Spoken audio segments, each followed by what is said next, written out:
চকরিয়া শহরের সমিতি মার্কেটের দ্বিতীয় তলায় বেশ কিছু নকল বই আটক করেছে চকরিয়া থানা পুলিশ। আমরা এই মুহূর্তে ঘটনাস্থলে আছি।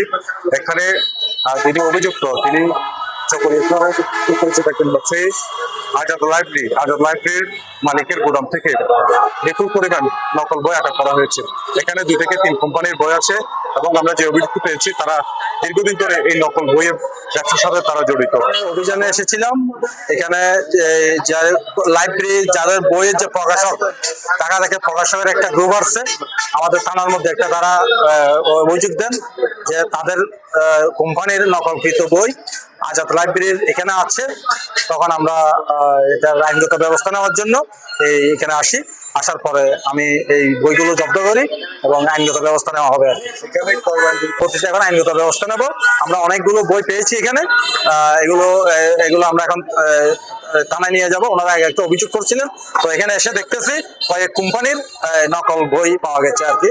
যারা প্রত্যেক কোম্পানির লোকজন আছে, আমরা গিয়ে আইনগত ব্যবস্থা নেওয়া হবে থানায় নিয়ে।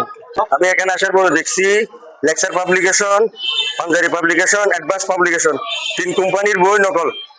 পুরো গুদামে দেখছি A to Z যা বই আছে সবগুলাই নকল। আজাদ লাইব্রেরি ব্যবসার আড়ালে ভালো নকল বইয়ের ব্যবসা, রমরমার নকল বইয়ের ব্যবসা চলতেছে, যেগুলো বাচ্চাদের জন্য বিশাল ক্ষতিকর এবং বাংলাদেশ পুস্তক প্রকাশক বিক্রেতা সমিতির জন্য কপিরাইট আইনের বিশাল একটা ক্ষতিকর।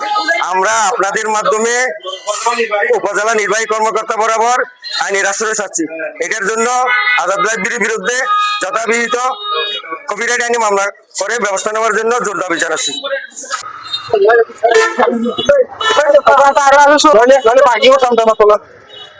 Ini aku tadi